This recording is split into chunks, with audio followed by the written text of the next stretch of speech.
반갑습니다. 오늘 이 목장이 이렇게 쭉 올라와가지고 특송을 하니까 어떤 분들이 향수에 적기도 하고 옛날에 이런 거 정말 했었는데 너무 좋다, 찬송가 이렇게 같이 부르면서 그동안 이런 게 좀 없어가지고 그리워했던 분들도 있는 것 같아요.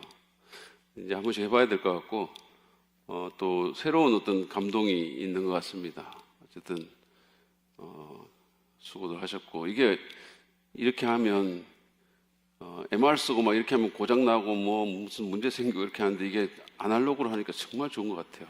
아무 신경 쓸 게 없고 너무 좋습니다.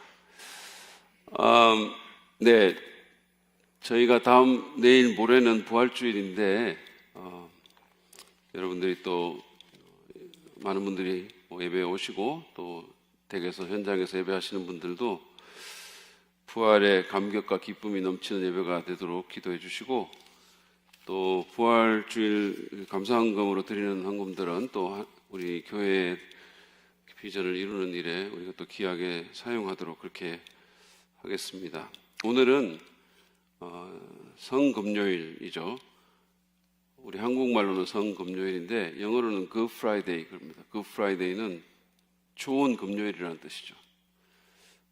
참 아이러니하죠. 예수님께서 우리를 위해서 죽으신 십자가에서 그 정말 처참한 몰골이 된 그 참혹한 금요일이 어떻게 굿 프라이데이가 됩니까? 그게 우리에게 굿 프라이데이죠. 하나님의 은혜입니다. 오늘은 제가 그 장래의 기쁜 소식이라는 말씀을 마태복음 27장 본문을 갖고 전하도록 하겠는데, 성경 갖고 오신 분들은 마태복음 27장을 펴셔서 제 얘기를 좀 따라와 주시면 되겠습니다.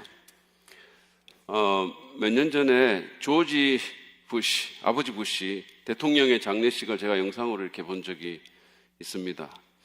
그 규모와 장엄함이 정말 대단했습니다.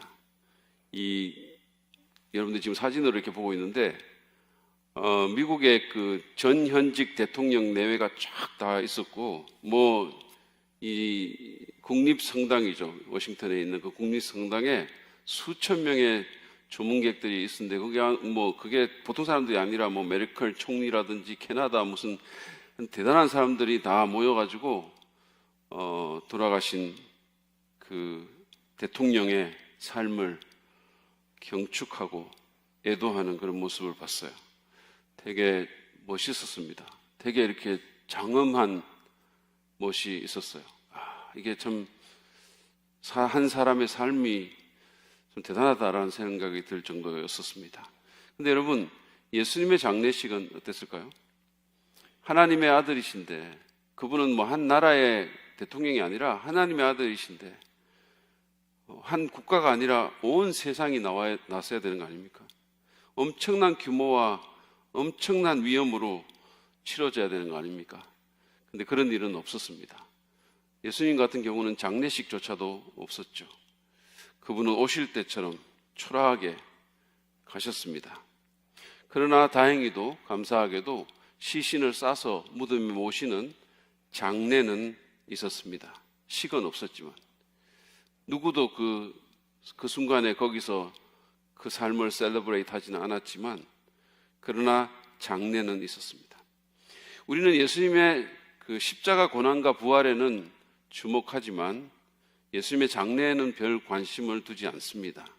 근데 하나님의 관점은 그러지 않으신 것 같아요. 제가 이렇게 성경을 이렇게 보니까 네 복음서 전체에 이 장례 얘기가 다 나오는 거예요. 마태, 마가, 누가, 요한 다 나오는 거죠. 그러니까 예수님 십자가의 어떤 모습들은 여기는 나오고 저기는 나오고 이런데, 이 장례 얘기는 모든 복음서에 다 나옵니다. 뿐만 아니라 바울은 나중에 고린도전서 15장에서 복음을 설명할 때도 성경대로 그리스도께서 우리 죄를 위하여 죽으시고 그 다음에 장사 지낸 바 되셨다가 성경대로 사흘 만에 다시 살아나사 라고 하면서 기독교 복음 안에 이 예수님의 장례를 포함시키기도 했습니다. 그만큼 중요하다는 얘기죠. 그래서 오늘 우리는 마태복음 27장 57절부터 61절 사이의 짧은 말씀을 통해서 예수님의 장례에 대해서 살펴보고 그것이 주는 교훈을 간단하게 나누려고 합니다. 이미 언급한 것처럼 예수님은 6월절 금요일 오후 3시에 돌아가셨습니다. 운명하셨습니다. 예수께서 죽으신 후에 그분의 시신은 얼마 동안 손과 발에 못이 박힌 채 밧줄에 묶여서 십자가에 매달려 있었을 것입니다. 근데 그런 상황에서 본문이 시작이 되죠. 57절을 보세요. 날이 저물었을 때 아리마대 출신으로 요셉이라고 하는 한 부자가 왔다. 그도 역시 예수의 제자이다. 누가복음 23장을 보면 이 사람은 산헤드린 공회 의원으로 소개가 되어 있습니다. 그러니까 70인으로 구성된 유대교 최고의 통치기구죠. 그 중에 일원이었다는 거죠. 오늘날로 치면 국회의원 정도 될까요? 뭐 그보다 더 하겠죠. 그러니까 부자인 동시에 정치적인 권력을 지닌 사람이니까 뭐 요즘으로 치면 안철수 같은 뭐 그보다 더한 어떤 사람이라고 생각하시면 됩니다. 당연히 많은 사람에게 알려진 그런 인물이었을 겁니다. 누가에 의하면 그런데 이 사람은 예수님을 죽이자는 산헤드린 공회의 그 결의에 반대표를 던졌고 하나님 나라를 기다리는 의로운 사람이었습니다. 근데 58절에 보면 이 사람이 빌라도에게 가서 예수님의 시체를 달라고 요청합니다. 이것은 굉장히 담대한 요청이죠. 누가 십자가에 달린 범죄자와 함께 이렇게 연관이 되려고 하겠습니까? 제자들도 다 버리고 도망갔는데.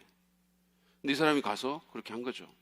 근데 요한복음에 의하면 그는 예수님을 비밀리에 따르는 제자로서 유대인들을 두려워해서 그 사실을 숨기고 있었던 거죠. 그러니까 이럴 것이 많았던 사람입니다. 그렇기 때문에 함부로 이거를 드러낼 수가 없었던 거죠. 뭐 오늘날 우리 중에도 사실은 이 교회 바깥에 나가서 자기가 그리스도인임을 잘 안 드러내려는 사람들이 있잖아요. 뭔가 이럴 게 있을까봐, 뭔가 이렇게 그 행동에 제약이 있을까봐. 그는 이럴 게 굉장히 많았어요. 그러다가 이 사람이 지금 갑자기 왜 그랬는지 모르지만 담대하게 빌라도에게 가서 예수님의 시신을 달라고 요청한 거죠. 이를테면 커밍아웃을 한 겁니다. 예수님의 죽음의 무언가가 그를 자극한 것입니다. 마가복음에 보면 빌라도는 그의 요청을 들은 후에 예수가 그렇게 빨리 죽었는지에 대해서 굉장히 의아해해요. 놀랍니다. 그래서 백부장을 보내서 사실을 확인해보고 그러고 나서 그 시신을 요셉에게 내어줍니다. 그러니까 이 십자가 처형은 사실은 사람을 오랫동안 고통스럽게 해서 죽이는 굉장히 잔인한 처형 방법이기 때문에 길게는 이틀 동안 거기 달려서 고통하는 그런 경우가 있다고 하죠. 근데 예수님은 달리기 전부터 워낙 많은 고통을 당했기 때문에 맞고 수많은 그런 것들이 있었기 때문에 빨리 운명하셨어요. 마태는 자세한 과정을 생략하고 이것에 대해서 단순하게 말합니다. 58절을 보시죠. 이 사람이 빌라도에게 가서 예수의 시신을 내어달라고 청하니 빌라도가 내어주라고 명령하였다. 요셉이 예수님의 시신을 내어달라고 한 것은 장사 지내기 위해서였습니다. 근데 문제는 시간이 별로 없다는 것이었죠. 당시 유대교의 안식일은 금요일 해질 때부터 시작해서 토요일 해질 때까지 이렇게 지속이 되죠. 그러니까 해가 지면 아무런 일을 못하니까 특히 이 부정한 시신을 만지는 것은 더욱 할 수 없는 일이니까 빨리 서둘러야 했습니다. 근데 여기 본문에 보면 이미 저물 때라고 했으니까 1시간, 길어도 2시간 정도밖에는 시간이 없어요. 그 사이에 다 끝내야 하는 겁니다. 그래서 서둘러서 시신을 쌌습니다. 근데 요한복음에 보면 이 일을 도와준 또 한 사람이 등장하는데 바로 니고데모라는 사람입니다. 그 또한 산헤드린 공회의 의원이었고 전국적인 지명도가 있는 인물이었죠. 전에 예수님을 만난 적이 있는 사람인데 요셉처럼 이 사람도 이때 카밍아웃을 합니다. 그러니까 예수님의 죽음이 여러 사람의 마음을 흔들어 놓은 거죠. 59절에서 60절은 예수님의 장례에 대한 기록입니다. 보시죠. 그래서 요셉은 예수의 시신을 가져다가 깨끗한 삼배로 싸서 바위를 뚫어서 만든 자기의 새 무덤에 모신 다음에 무덤 어귀에다가 큰 돌을 굴려놓고 갔다. 물론 이 모든 과정을 니고데모와 같이 했을 것입니다. 그리고 아마도 그들의 종들이 좀 도와줬을 수도 있어요. 이 사람들은 피투성이가 된 예수님의 시신을 십자가에서 내려서 그 시신을 닦고 얇은 삼배로 시신을 단단히 쌌습니다. 그리고 그 과정에서 니고데모가 준비해온 100권 100근 정도, 약 34kg 정도의 향료를 몸에다가 덮었어요. 이게 엄청 무거운 거, 향료 무게가 34kg면 연하 몸무게 한 2배쯤 되는 거 아니에요? 엄청나게 무거운 거죠. 근데 이 엄청난 양의 향품을 예수님의 시신에 이렇게 덮었어요. 유대인들은 시신이 썩는 냄새를 죽이려고 이렇게 했습니다. 아리마대 요셉은 이 시신을 바위 속에 판 자신의 새 무덤에 넣었습니다. 근데 요한에 의하면 예수님이 십자가에 달리신 갈보리산 그 근처 가까운 동산에 바로 그 무덤이 있었어요. 그러니까 유대인들은 자연 동굴이나 아니면 바위를 파서 만든 무덤에 자신과 배우자와 가족을 위한 그런 이 무덤을 예비를 합니다. 그러니까 같이 묻은 거죠. 그러니까 요한도 아리마대 요셉도 이 무덤을 자신과 가족들을 위한 매장지로 사용하려고 했을 것인데 그것을 예수님을 위해서 내어준 거죠. 온 가족의 매장지로 이렇게 했으면 그게 얼마나 정성이 갔겠고 좋은 모르겠어요. 하여튼 좋은 곳에 얼마나 이 부자인데 또 얼마나 정성스럽게 했겠습니까? 근데 그것을 예수님에게 내어준 거죠. 엄청난 헌신을 한 것입니다. 근데 이 헌신으로 인해 그는 어떤 면에서 복음의 한 부분을 이루는데 기여를 하게 되고 예수님 부활의 사실성을 증거하는 일에도 기여하게 됩니다. 아무튼 그들은 향료를 포함해서 100kg가 넘는 그 시신을 낑낑대고 들고 가서 새 무덤에 넣고 큰 돌을 굴려서 이게 이렇게 경사진 거거든요. 이렇게 굴려가지고 무덤을 막았습니다. 61절은 그들을 따라온 여인들에 대해서 적고 있습니다. 보시죠. 거기 무덤 맞은편에는 막달라 마리아와 다른 마리아가 앉아 있었다. 이 여인들이 예수님을 너무 사랑해가지고 돌아가신 뒤에도 떠나지 못하고 있다가 이들을 따라간 거죠. 그래서 이렇게 무덤을 확인해 놨기 때문에 주일날 새벽에 무덤으로 갈 수 있었고 부활의 첫 증인이 될 수 있었던 것입니다. 이렇게 예수님의 장례는 끝이 났어요. 그러면 이 장례 이야기가 주는 교훈이 무엇일까요? 제가 4가지로 정리를 해서 간단하게 나누겠습니다. 첫째, 예수님의 장례는 하나님의 말씀이 반드시 이루어짐을 드러냅니다. 일반적이라면 예수님은 십자가에서 죽으신 후에 범법자들의 시신을 버리는 곳에 버려지거나 아니면 쓰레기와 함께 그 시신이 태워지도록 되었을 것입니다. 로마인들은 십자가에 처형된 범죄자들에게 제대로 된 장례를 하거나 무덤을 주지 않았습니다. 그런데 예수님은 부자인 아리마대 요셉의 예상치 못했던 헌신으로 인해서 그가 소유한 새 무덤에 묻히게 되었습니다. 굉장히 놀라운 일이 벌어진 거죠. 그런데 이것은 이사야서 53장 9절에 이미 예언되어 있었습니다. 보시죠. 그는 범죄하거나, 예수님이 얘기합니다. 범죄하거나 거짓말을 한 적이 없었으나 악인들처럼 죽음을 당하여 부자의 묘실에 묻혔다. 놀랍지 않습니까? 700년 전에 예언된 말씀이 정확하게 이루어졌습니다. 근데 사실 이 일은 빌라도나 또는 아리마대 요셉이나 니고데모 같은 사람들의 자유의지로 이루어진 일입니다. 그들이 그냥 한 거예요. 그러나 하나님은 그 모든 것을 주관하시면서 섭리하시고 당신의 말씀을 이루십니다. 따라서 우리는 하나님의 말씀을 신뢰할 수가 있는 거예요. 그분은 어떤 일이 있어도 당신의 말씀을 이루십니다. 하나님의 말씀은 사람이 어떤 식으로 해도 이루어진다는 거예요. 그래서 우리는 하나님의 말씀을 신뢰할 수 있습니다. 그분의 약속을 믿을 수 있는 거예요. 여러분, 사람은 무언가를 믿지 않고는 못 사는 존재예요. 여러분들이 만약에 어딘가에 오늘 하루만 하더라도 믿음을 행사하지 않았다면 살아갈 수가 없었을 것입니다. 심지어는 지금 여기 앉고 있는 의자도 여러분들이 믿지 않았다면 편안하게 앉아 있을 수가 없죠. 제가 만약에 여기서 뭐 꺼내가지고 확 이렇게 하면 여러분 어떻게 하시겠어요? 믿음을 행사하고 사는 거예요. 우리는 무엇을 믿느냐가 중요한 겁니다. 여러분은 무엇을 믿고 사십니까? 생각해 보세요. 여러분의 선택 가운데, 여러분의 삶의 행동들 가운데 결정들 가운데 무엇이 여러분에게 그 일을 하도록 동기를 부여합니까? 여러분은 무엇을 믿고 사십니까? 여러분이 지지하는 정치가의 말을 믿습니까? 아니면 전문가의 말에 귀를 기울입니까? 아니면 내 생각이나 경험이나 감을 믿습니까? 우리가 다 해봤잖아요. 여러 번 실패해봤잖아요. 그런 것은 믿을만 하지 못하죠. 하나님의 말씀과 그분의 약속을 믿으시기 바랍니다. 그것을 믿고 사십시오. 내 생각이나 경험이나 또는 여론이나 소위 말하는 대세나 주변 환경에 의해서 판단하고 행동하지 말기를 바랍니다.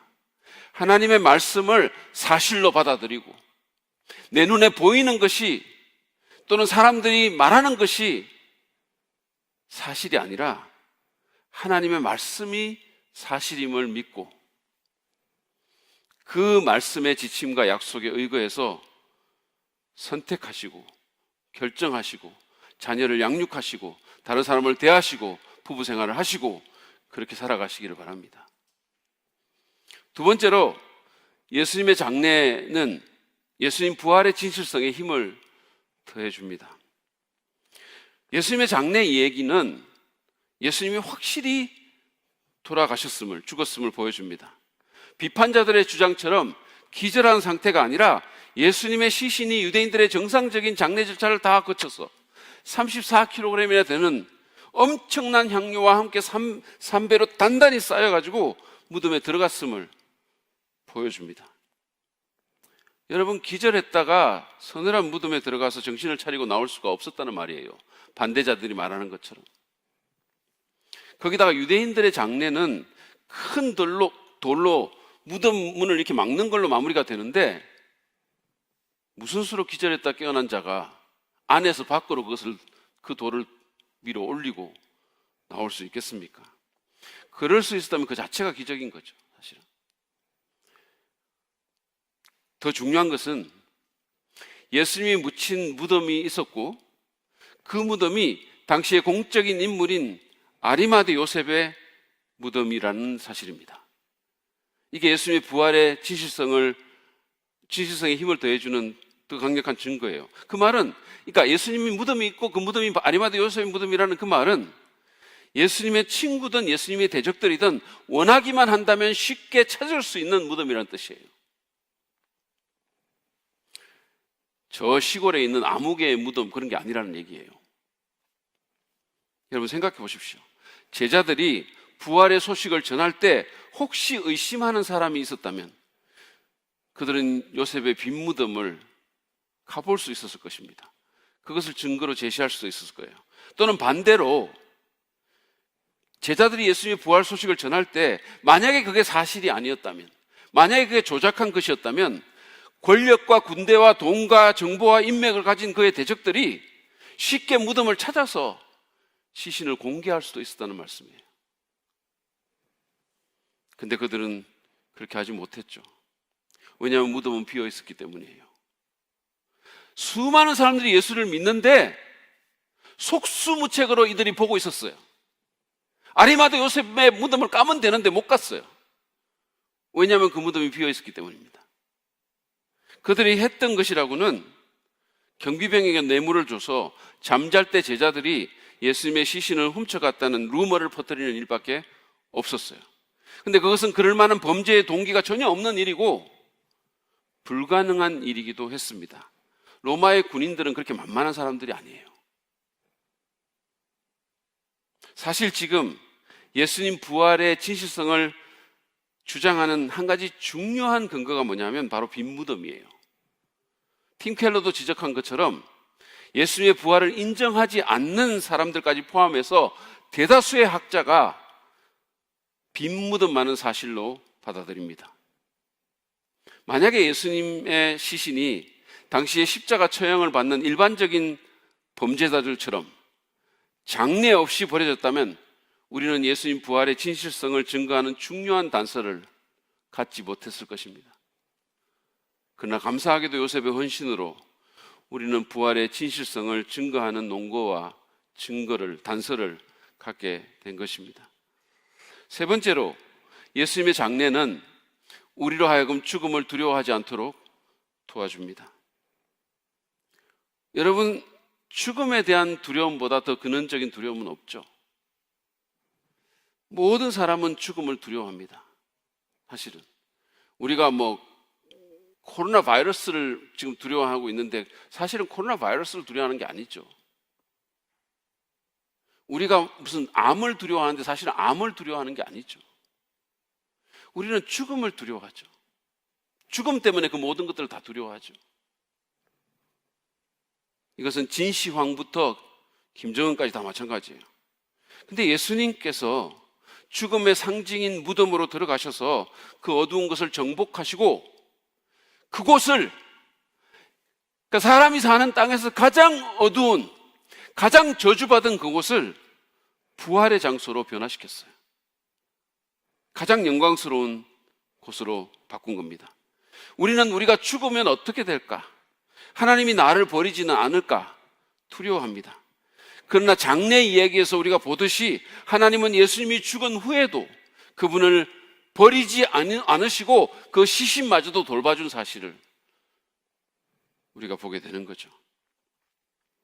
그리고 계속해서 역사하시고 당신의 뜻을 이루시고 부활의 역사를 만들어내셨죠. 하나님께서 그렇게 하신 거예요. 예수님이 죽은 후에도, 심지어 그 시신마저도, 심지어 그 무덤을 예배하는 문제까지도 하나님이 다 하셨죠. 그리고 부활의 역사를 만들어내신 거예요. 다윗은 시편 23편에서 여호와는 나의 목자라고 하면서 4절에서 이렇게 말합니다. 내가 사망의 엄침한 골짜기로 다닐지라도 해를 두려워하지 않을 것은 주께서 나와 함께 하심이라. 주의 지팡이와 막대기가 나를 안위하심나이다 그랬어요. 예수님은 실제로 사망의 엄침한 골짜기로 가셨고 실제로 무덤까지 가셨지만 하나님께서 함께 하시고 보호하셨어요. 그 무덤에서조차 그분이 주의 막대기와 지팡이로 지켜주셨어요. 그리고 그를 다시 살리셨습니다. 그러면 우리는 죽음을 두려워하지 않아도 됩니다. 여러분 생각해 보십시오. 생명의 주관자 되신 하나님께서 죽음의 과정까지 함께 하시고 무덤까지 같이 한다면 죽음이 뭐가 그렇게 두렵겠습니까? 모든 생명의 근원 되신 분이 내 옆에 계속해서 있는데 내가 어떤 상태가 되나? 지난주에 제가 이제 성경을 읽으면서 그 엘리야 승천에 대한 얘기가 나오더라고요. 세상을 떠난 거잖아요. 근데 제가 그걸 읽으면서 야, 이렇게 세상을 떠난다면 진짜 두려움 없이 갈 수 있겠다 이런 생각이 들었어요. 그러나 여러분 한번 생각해 보세요. 그렇게 가든 죽음을 통과해서 가든 우리는 세상을 떠납니다. 그건 똑같은 거예요. 근데 그렇게 가든 죽음을 통과해서 가든 어떻게 가든 전능하신 하나님께서 그 과정 내내 함께 하신다는 사실은 똑같은 거예요. 불병거를 타고 가든 죽음을 통과해서 가든 하나님이 계속해서 함께 해주십니다. 그 사실은 변함이 없는 거예요. 쿨한 거죠, 사실은 그렇게 보면. 그래서 우리는 죽음을 그렇게까지 두려워하지 않아도 됨을 예수님의 이 장례 얘기를 통해서 보게 됩니다. 사실은 죽음뿐만 아니라 인생의 어떤 어두운 골짜기도 그렇게 두려워하지 않아도 됩니다. 시신도 돌봐주신 분이, 무덤까지도 부활의 장소로 변화시킨 분이, 자기 자녀들의 삶의 고통과 고난, 어두운 골짜기, 그것을 혼자만 가게 하시겠습니까? 그 어두운 곳을 그냥 혼자 있게 놔두시겠습니까? 계속해서 어두운 곳으로 그냥 내버려 두시겠습니까? 거기서 아주 망하게 하겠습니까? 그렇지 않습니다. 그러므로 여러분 두려워하지 맙시다. 두려워하지 맙시다. 언제나 나를 돌보시는 주님을 바라보고 용기를 가지는 저와 여러분 되기 바랍니다. 마지막으로 예수님의 장례는 속죄의 완전함을 우리에게 보여줍니다. 제가 앞에서 말씀드린 것처럼 기독교의 복음에는 그리스도의 장례가 포함되어 있죠. 그죠? 우리가 봤잖아요. 그죠? 고린도전서 15장에서. 그것은 예수님의 장례는 예수님께서 완전히 죽으셨다는 사실을 확정해 줌으로써 속죄가 완전하게 이루어졌음을 말해줍니다. 그래서 예수님 장례가 복음인 거예요. 그래서 제가 오늘 설교 말씀 제목을 장래의 기쁜 소식이라고 쓴 겁니다. 또한 그분은 우리의 죄를 지고 십자가에서 죽으셨을 뿐만 아니라 그 죄를 지고 무덤에까지 들어가셨어요. 그것은 과거에 구약의 대속죄 이래 이 사람들이 염소에게 안수를 해가지고 하나는 죽이고 하나는 그 사람들의 죄를 이렇게 막 말을 하면서 안수를 해가지고 그 염소가 죄를 지고 광야로 사라지게 만들어요. 그 모습을 우리에게 생각나게 합니다. 예수님도 그 짐승처럼 사람들의 죄를 지고 사람들이 없는 황량한 무덤으로 가셨어요. 다시 말해서 하나님은 우리의 죄를 용서하셨을 뿐만 아니라 죄를 멀리 옮기셔서 아예 우리에게서 제거해 주신 것입니다. 예수님이 무덤으로 들어가심으로써 하나님은 동이 서에서 먼 것 같이 우리 죄를 우리에게서 멀리 옮겨 주셨어요. 그것을 예수님의 장례가 보여준다는 거예요. 그림으로. 예수님은 우리의 죄짐을 지고 심판받은 자로서 무덤에 들어가셨습니다. 그러나 그가 새로운 몸으로 무덤에서 나오셨을 때 우리의 죄는 영원히 사라졌어요. 할렐루야. 할렐루야입니다. 미션이라는 영화를 보면 악랄한 노예상이었던 멘도자, 로버트 드니로가 연기한 그 멘도자가 자기 동생을 죽이고는 양심에 찔려서 참회하는 장면이 나옵니다. 참회의 의미에서 그는 납치와 살인을 일삼을 때 썼던 갑옷과 무기들을 그물로 싸서 목에 메고 험준한 산악지역을 이곳저곳에 다니는 거예요. 그림을 한번 보여주세요. 이런 식으로. 이게 뭐 엄청나게 무거운 건데 이거를 목에 걸고 계속 다닙니다. 근데 막 이런 데만 다니는 게 아니라 높고 험한 폭포를 그냥 기어 오르는 거예요. 오르다가 떨어지고를 반복합니다. 계속 그렇게 다니면서 몸은 만신창이가 되고 기진맥진해서 거의 죽을 지경에 이르죠. 그때 한 원주민인 원수가, 이 사람이 뭐 죄를 하도 많이 지었으니까 원주민인 원수가 그에게 쫓아와가지고 소리를 지르고는 들고 있던 칼로 목을 향해서 내리치는 거예요.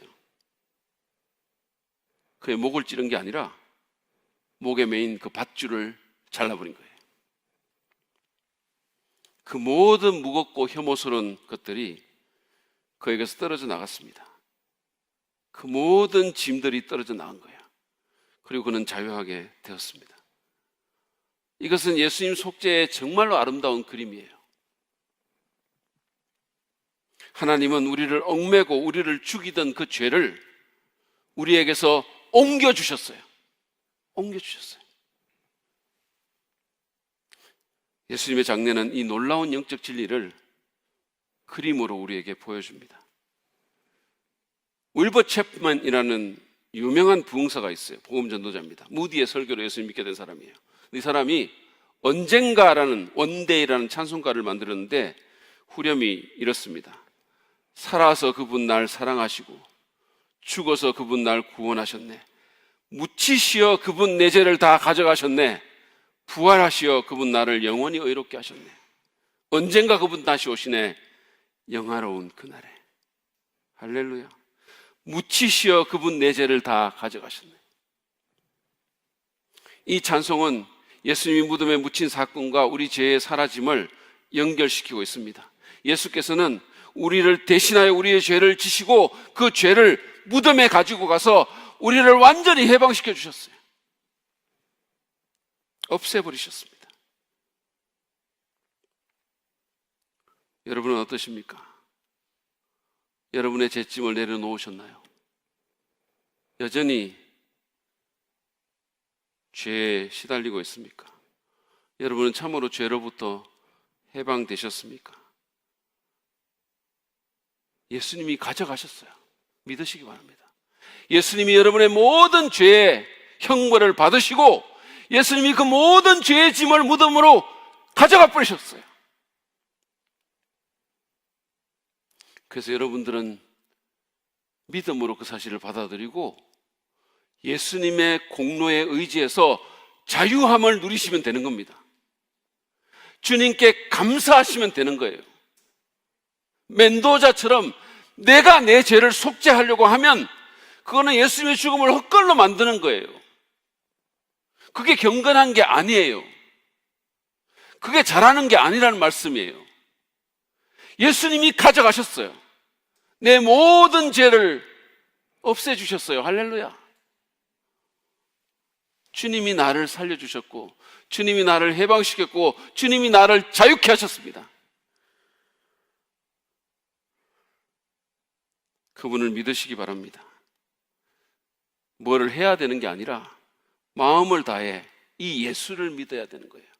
그게 기독교 신앙을 가진다는 의미입니다. 교회 나온다는 거, 십계명 지킨다는 거, 내가 도덕적으로 뭘 한다는 이게 아니라 예수를 믿는 거예요. 내 죄를 지고 죽으시고 내 죄를 가져가신, 영원히 나를 해방시켜 주신, 영원히 나를 하나님의 자녀로 살려주신 그 예수를 믿고 따르는 게 예수 믿는 거예요. 믿으십시오. 그러면 용서받고 모든 죄는 영원히 사라집니다. 여러분은 결코 심판받지 않으십니다. 하나님 보시기에 죄가 제거되었기에 다시는 다른 제사를 드릴 필요가 없습니다. 히브리서 기자가 말한 것처럼 다시는, never again, 다시는. 그분께 감사하십시오. 그리고 그분을 따르고 죄에서 해방된 사람처럼 살아가십시오. 여러분을 구원하기 위해서 그 무거운 죄의 짐을 지고 십자가에 달리시고 무덤에 묻히심으로 죄값을 치르고 죄를 가져가신 그 구원자를 경배하시기 바랍니다. 그분을 높이는 삶을 사십시오. 그분을 자랑하는 삶을 사십시오. 그 복음을 전하십시오. 그 은혜를 수시로 묵상하고 은혜가 헛되지 않도록 삶으로 그분을 높여 드리십시오. 그리고 우리가 조금 있다 하는 것처럼 계속해서 그분의 그 속죄함을 기억하십시오. 이것을 행하여 나를 기억하라 그랬어요. 우리를 위해 죽으신 분, 우리를 위해서 살이 찢기고 피를 흘리신 그분, 그래서 나를 자유롭게 해주신 그분, 나를 영원히 살려주신 그분, 내 모든 죄를 가져가신 그분, 그분을 기억하고 그분을 묵상하고 그분을 여러분의 삶의 중요한 존재로 받아들이고 그분을 언제나 따르는, 그분을 예배하는 저와 여러분 되시기를 축복합니다.